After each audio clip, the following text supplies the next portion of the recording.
Hi friends, welcome to Shruti story world. ఈరోజు కథ వచ్చేసి రాక్షస ప్రేమ పార్ట్ 1. హర్షిని కూరగాయల షాప్కి వెళ్తుంది. హర్షినికి కావాల్సిన కూరగాయలు తీసుకునే సమయంలో అక్కడికి పెద్ద హారంతో సడన్గా ఒక వ్యాన్ వచ్చి ఆగింది. ఆ వ్యాన్లో నుంచి హడావుడిగా ఒక నలుగురు వ్యక్తులు కిందికి దిగి హర్షినిని అందులో ఒక అతను చెయ్యి పట్టుకున్నాడు. హర్షినికి ఏం అర్థం కాలేదు. తను స్పందించే లోపే వ్యాన్లో నుంచి దిగిన మరో వ్యక్తి హర్షిని నోటిపై చెయ్యి అడ్డు పెట్టారు. వెంటనే హర్షిని గట్టిగా చెయ్యి విదిలించాలని ప్రయత్నించినా సరే వారిద్దరూ తనని గట్టిగా పట్టుకొని అక్కడికి వచ్చిన వ్యాన్లోకి ఎక్కించారు. అప్పుడు తనకి అర్థమైంది, నన్ను కిడ్నాప్ చేస్తున్నారు అని. తనని తాను ఒక పెద్ద వ్యాన్లో ఎక్కించుకొని సిటీ చివర్లో ఉన్న ఒక బంగ్లాకు తీసుకొని పోతారు. హర్షిని వారి నుంచి విడిపించుకోవాలని ఎంత ప్రయత్నించినా సరే వీలు కాలేదు. తనని ఆ బంగ్లా లోపల ఒక గదిలో పడేసి వాళ్ళు బయటికి వెళ్ళి గడి పెట్టారు. కిడ్నాపర్లు రోజు తన గడిలోకి వెళ్ళి తనకి నచ్చినట్లుగా నువ్వుంటే నిన్ను ఎటువంటి ఇబ్బంది పెట్టను అని చెప్తారు. అప్పుడు హర్షిని, నా ప్రాణం పోయినా సరే నేను మీకు లొంగను అని గట్టిగా సమాధానం చెప్తుంది. అప్పుడు కిడ్నాపర్లకి మరింత కోపం వస్తుంది. సరే, నువ్వేదైనా చేసుకోపోవే అని అంటారు. దానిని కొన్ని రోజులు ఇలానే టార్చర్ చేస్తే అదే మనకి లొంగుతుంది అని అనుకుంటారు. ఒకరోజు ఒక వ్యక్తి ఆ బంగ్లా ఎదురు నడుచుకుంటూ పోతూ ఉంటే హర్షిని తనను చూసి కేకలు పెడుతూ ఉంటుంది. వెంటనే ఆ వ్యక్తి అటు ఇటు చూస్తాడు.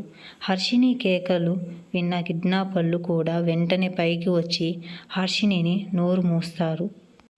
వెంటనే బాత్రూంలో వేసి బాగా కొడతారు. నువ్వెందుకు కేకలు వేస్తున్నావు? నీకు చెప్పా కదా కేకలు వేయొద్దని. ఆయన నా మాట నీకు లెక్కలేదా అని అంటారు. అయినా వినదు. హర్షిని కేకలు విన్న వ్యక్తి ఆ బంగ్లా వైపు చూస్తాడు. అప్పుడు బయట ఉన్న కిడ్నాపర్లు ఏంటి అన్నట్టుగా సైగలు చేస్తారు. అతనికి ఏమీ అర్థం కాక ఏమీ లేదు అని వెళ్ళిపోతాడు. అప్పుడు కిడ్నాపర్లకి హెడ్ అయిన విరాట్ హర్షిని దగ్గరికి వచ్చి కోపంగా, ఈ రోజు నుండి 1 నెల రోజుల పాటు నువ్వు నా మంచం వేడి చేస్తావు అని క్రూరంగా నవ్వుతూ ఊరకంటితో తన వైపు చూస్తూ 1 నెలలో నువ్వు నన్ను అలరించాలి అని హర్షినితో చెబుతూ కామంతో నిండిన కళ్ళతో హర్షినిపై ఉన్న చిన్ని కిందకి జారటంతో విరాట్ చూపులు అన్నీ కూడా హర్షిని ఎడపైన ఉండడం గమనిస్తాడు.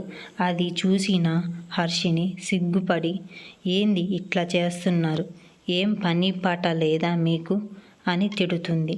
కానీ విరాట్ చూపులు తట్టుకోలేకపోతాడు. వెంటనే చున్నీని సరి చేసుకుంటుంది. ఈ నెల రోజులు సమయంలో నీకు ఎవరైనా సహాయం చేస్తారు అని కూడా ధైర్యం చేయకు అని చెప్పాడు.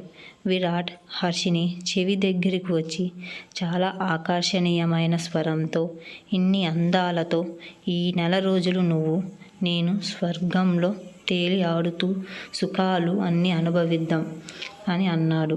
హర్షిని గుండె చల్లుమని తన ఒంట్లో ఉన్న నరాలు అన్నీ కూడా ఒక్కసారిగా కాళ్ళు చేతులు వణుకుతూ శరీరం అంతా దగ్గుల్లో పొడిచేలా విరాట్ మాట చేసింది.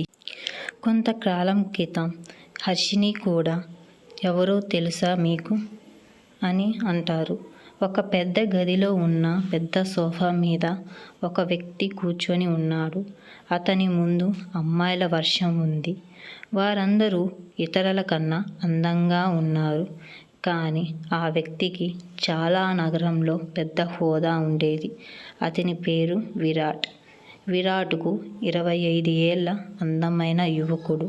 అతనికి కామం చాలా అవసరం, ఆసక్తి. ఏ అమ్మాయి అయినా తనతో ప్రేమలో పడేలా చేస్తాడు. కానీ విరాట్కి ప్రేమ అనే పదం అస్సలు నచ్చలేదు. అతను జీవితంలో ప్రతి సంబంధాన్ని స్వార్థపూరితంగా కామంతో చేయాలని అనుకుంటాడు. తనకి ప్రేమ అనే పదం అక్కర్లేదు. జీవితంలో ప్రతి సంబంధాన్ని కూడా ప్రేమ కోసమే చేసుకుంటాడు అని నమ్ముకునేవాడు కాదు. అతనికి ఏమిటో తెలియదు. భావోద్వేగాలు మాత్రమే ఒక వ్యక్తిని ఆనందింప చేస్తాయని అతను నమ్మాడు. మరియు కోరికలు తీర్చడానికి ఉంటాయని ఎక్కువగా నమ్మాడు. విరాట్ చేతిలో వైన్ గ్లాస్ పట్టుకొని అందరూ అమ్మాయిల వైపు చూస్తున్నాడు. అందరు అమ్మాయిలు చాలా చక్కగా దుస్తులు ధరించి వచ్చారు. తనను మిస్టర్ విరాట్ ముందు ప్రవేశపెడతారని తెలిసిన వెంటనే ప్రతి అమ్మాయి కళ్ళల్లో ఒక రకమైన ఉత్సాహం మరియు ఆశ కలిగింది. ఎవరిని ఎంపిక చేస్తాడో తెలియదు వీడు. కానీ వీడికి ఉత్సాహం, ఆనందం ప్రతి అమ్మాయి కలిగిస్తే డబ్బులే డబ్బులు అని అమ్మాయి అనుకుంటుంది. అప్పుడు హర్షిని అక్కడ కుర్రాల కాడ తప్పించుకొని ఇక్కడ ఒక క్లబ్లో చేరుతుంది. ఆ విషయం విరాట్కు తెలియనీయకుండా చేస్తారు రౌడీలు. ఈ అమ్మాయి నెంబర్ 1. విరాట్ అంటే పిచ్చి. వాళ్ళ విరుద్ధమును చూసి వారు రోజూ రావాలని ప్రార్థిస్తున్నారు. వాళ్ళ ముఖాలు అకస్మాత్తుగా చిన్న భిన్నమవుతున్నాయి. అందరు అమ్మాయిలు బాధపడతారు. విరాట్ నిజంగా రాతి హృదయం ఉన్న వ్యక్తి. అతను కోరుకునే పొందడానికి ఎంతకైనా దిగగలరు. కానీ అతని కళ్ళు అంత తేలికగా నచ్చలేదు. అతను చాలా ఎంపిక చేసుకునే వ్యక్తి మరియు అతని ఎంపిక కూడా చాలా అరుదు. విరాట్ మాటలు విన్న అతని పక్కన కూర్చున్న వ్యక్తి వెంటనే విరాట్తో, నువ్వెందుకు చింతిస్తున్నావు? మన క్లబ్ నుండి తాజాగా పూర్తిగా తాగబడిన వస్తువులను నీకు అందిస్తుంది అని అన్నారు. ఆ తరువాత ఆ వ్యక్తి అమ్మాయిలందరికీ ఇలా అన్నాడు, ఆమెను ఆనందింపచేయడం అంత సులభం కాదు.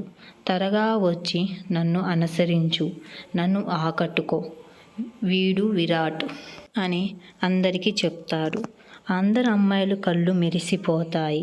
విరాట్ ఎవరిని అమ్మాయిని కోరుకుంటాడో అని ఎవరిని అనుసరిస్తాడు అని అందరు అమ్మాయిలు ఆశ్చర్యంతో చూస్తూ ఉంటారు. కానీ ఒక్క అమ్మాయి కళ్ళు ఆశ్చర్యంతో పెద్దవి అయ్యి ఆ అమ్మాయి ఒక మూలలో నిలబడి ఉంది. ఆశ్చర్యపోయింది. ఈ పేరు నేనెప్పుడు ఊహించలేదు.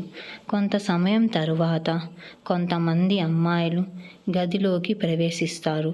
విరాట్ కళ్ళు ఆ కొత్త అమ్మాయిలపైనే పడగానే అతని కళ్ళు వారిలో ఒక ప్రత్యేక అమ్మపై నిలిచిపోతాయి. ముఖం మీద సున్నా గుర్తులు ఉన్న ఎర్రటి గౌను ధరించిన చాలా పద్ధతిగా అందమైన అమ్మాయి అక్కడ హర్షిని చూసినది. విరాట్ని చూడగానే ఆశ్చర్యపోయింది. నన్ను అప్పుడు కిడ్నాప్ చేసింది వీరే కదా, నన్ను ఇక్కడ చూస్తే ఏం చేస్తాడో ఏమో అని భయపడుతూ ఉంటుంది. విరాట్ ముందు కూర్చున్న వ్యక్తి విరాట్తో, ఆమె మన క్లబ్బులో తాజా సభ్యురాలు. ఆమె చాలా కాలంగా చేరలేదు. మీలాంటి సాధారణ వ్యక్తితో ఆమె కెరీర్ ప్రారంభించడం ఆమె అదృష్టం అని అన్నాడు. అందరు అమ్మాయిలు వచ్చి విరాట్ ముందు క్యూ కడతారు. నా అందాన్ని చూడు, నా అందాన్ని చూడు అని ప్రతి ఒక్కరూ క్యూ కడతారు విరాట్ ముందు. కానీ విరాట్ ఆమె వైపే చూడటం మొదలు పెడతాడు. కానీ హర్షిని విరాట్ వైపు చూడదు. కానీ విరాట్కి చాలా కోపం వస్తుంది. ఈ అమ్మాయి నన్ను చూడటం లేదు అని. అతనికి ఆసక్తి లేనట్లుగా హర్షిని విరాట్కు ప్రాముఖ్యత ఇవ్వడం లేదు. దీనివల్ల విరాట్ ముఖం కోపంగా రగిలిపోయింది. విరాట్ హర్షిని చెయ్యి పట్టుకొని జనసమూహం నుండి బయటకు లాగి తను మరో చేత్తో ఆమె నడుమును గట్టిగా బిగిసించారు. హర్షిని చెస్ట్ మీద చెయ్యి పెట్టి గట్టిగా పట్టుకున్నాడు. పాపం హర్షిని చాలా బాధపడుతుంది. తనని గట్టిగా హగ్ చేసుకున్నాడు ఊపిరానంతగా. విరాట్ ముఖం మీద వాలుగా ఉన్న దయ్యం లాంటి చిరునవ్వుతో అన్నాడు, నేను ఆమెను తీసుకొని పోతా, నాకు ఆమె కావాలి అని అంటాడు.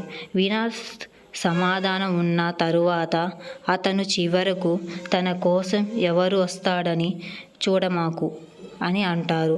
ఆ వ్యక్తి ఆనందం పొంగిపోయారు. ఖచ్చితంగా మిస్టర్ వినోద్, మీ ఎంపికను నేను అభినందించాలి. మీరు అత్యంత అందమైన అమ్మాయి తాకారు. ఆమె ఇప్పుడే చేరింది. మీరు మీ చేతులు వేసిన అమ్మాయి మీదే. అమ్మాయి మీ సేవలో ఉంటుంది. ఆమె ఈ రోజు నుంచి మిమ్మల్ని అలరిస్తుంది, సంతోషపరుస్తుంది, మీ కామాన్ని తీరుస్తుంది అని చెప్తారు. విరాట్ హర్షిని చాలా దగ్గరగా చూస్తారు. పెళ్ళైన 1 సంవత్సరంలో వర్షిని ఇంత దగ్గరగా ముఖాముఖిగా చూడటం లేదు. మొదటిసారి లేకపోయినా పెళ్లి రోజున హర్షిని తన తండ్రి ఇంట్లో 1 సంవత్సరం పాటు ఉండిపోయింది. మరియు ఒకరోజు విరాట్ ఆమె ఇంటికి విడాకుల పత్రాలను పంపాడు. వారి సంబంధం ఎప్పుడు మొదలైంది, ఎప్పుడు విడిపోయిందో ఎవరికీ తెలియదు. కనీసం వాళ్ళ తల్లిదండ్రులకు కూడా తెలియదు. కొన్ని రోజుల తర్వాత హర్షిని తండ్రి ఇలా అడిగాడు, ఎందుకు తండ్రి కూతురా నువ్వు అల్లుడి గారి దగ్గరికి నువ్వెందుకు వెళ్ళటం లేదమ్మా అని అడుగుతారు. అప్పుడు హర్షిని, నేనంటే మీ అల్లుడి గారికి ఇష్టం లేదు అంట. విడాకుల పత్రాలు ఇస్తున్నారు నాన్నగారు అని హర్షిని వాళ్ళ నాన్నతో చెప్తుంది. విరాట్ వాళ్ళందరినీ గది నుండి బయటికి వెళ్ళమని సిగ్నల్ ఇస్తాడు. ఎందుకంటే ఇప్పుడు తట్టుకోలేకపోతున్నాడు. అతనికి కామం కావాలని. అతని కళ్ళు ఇంకా ఉంది మన హర్షిని ముఖంపైనే ఉన్నాయి. ఆమె కనురెప్పలను పైకెత్తి విరాట్ వైపు చూడటం లేదు.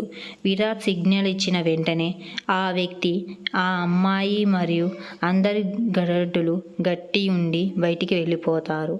వాళ్ళందరూ వెళ్ళిపోగానే విరాట్ లేకపోతే ఆమె రేపు తనకంటూ ఒక స్థానాన్ని సంపాదించుకునేది. కానీ విరాట్ ఆమెకు ఈ అవకాశం ఇవ్వలేదు. ఆమె వివాహాన్ని కొనసాగించడానికి ప్రయత్నించింది. కానీ ఆమె విరాట్ నుండి అవమానం మరియు ద్వేషం మాత్రమే వచ్చాయి. ఒకరోజు విడాకుల పత్రాలు ఆమె ఇంటికి వచ్చినప్పుడు ఆమె ఆశలు కళ్ళన్నీ చెదిరిపోయాయి. ఆమె చాలా బాధలో పడింది. విరాట్ ఆమెకు సొంత డబ్బును విడాకుల పత్రాలతో పాటు పంపాడు. కానీ హర్షిని దాన్ని అంగీకరించడానికి నిరాకరించింది. విడాకుల పత్రాలకు సంతకం చేసింది. ఆమె ఆ డబ్బునంతా తిరిగి పంపింది. నేను నా కాళ్ళ మీద నేను సంపాదించుకోగలుగుతా, ఒకళ్ళ డబ్బు నాకు అవసరం లేదు అని చెప్పి డబ్బులు ఇచ్చి పంపించింది. ఒకరితో ఒకరు మా మాజీ భార్యకు కూడా ఎఫ్ఐఆర్లు ఉన్నాయా అని అనుకుంటాడు. నువ్వు ఈ మార్కెట్లోకి డబ్బు కోసం నీ శరీరాన్ని అమ్ముకోవడానికి వచ్చావా అని ఆశ్చర్యంగా చూస్తాడు. ఒక వ్యక్తికి ఎలాంటి హ్యాబిట్స్ ఉండకూడదో నేను నీకు ఉన్నాయి ఇవ్వడం మంచిది. నీలాంటి అమ్మాయిలు భార్యగా ఉండకూడదు, కానీ తమ శరీరాల మంటను చల్లార్చుకోవటానికి మాత్రమే ఉపయోగించబడతారు అని అతన్ని అంటాడు. విరాట్ పళ్ళు కొట్టుకుంటూ, ఎందుకు నాకు తెలియదు. కానీ అకస్మాత్తుగా అతనికి చాలా కోపం వచ్చింది. విరాట్ మాటలు హర్షినిని చాలా బాధ పెడుతున్నాయి. హర్షిని మాటలు తనకి పట్టింపు లేదు. తన భావాలను పట్టించుకోవటం లేదు. తన కోపాన్నే చూపించాలనుకుంటున్నాడు. తన భావాలను అవసరం లేదనుకుంటున్నాడు. కస్టమర్లారా, మీకు ఎంతమంది ఉన్నారో నాకు తెలీదు. కానీ విరాట్ కళ్ళు ఆశ్చర్యంగా హర్షిని వైపు చూస్తుంది. హర్షిని అన్న మాటలు విరాట్కి చీకటిగా ఉన్నాయి. హర్షిని విరాట్ ముఖం వైపు ఆకర్షణీయంగా చూస్తూ, దీనివల్ల ఏమి తేడా వస్తుంది? ఇది మన దినచర్య. అన్నిటికంటే నేను ఎంతోమందిని గుర్తించాను అని అడిగింది. హర్షిని సిగ్గులేని మాటలు విన్న విరాట్ ముఖం చీకటిగా మారింది. చాలా కోపం వస్తుంది. కానీ ఏం చేయాలో అర్థం కాక హర్షిని గడ్డాన్ని గట్టిగా పట్టుకొని ఆమెను కఠినంగా పట్టుకొని హగ్ చేసుకున్నాడు. ఊపిరి కూడా ఆగడం లేదు. కానీ హర్షిని డబ్బుల కోసం, తన తండ్రి ఆరోగ్యం కోసం చేయాల్సి వస్తుంది. తన నొప్పిని కూడా భరించి విరాట్కు ఆనందం ఇస్తుంది. ఆమె తీసుకుంటున్న మందును కూడా విరాట్కు చూపించడం లేదు. విరాట్ నిరాశగా హర్షినిని అడుగుతాడు.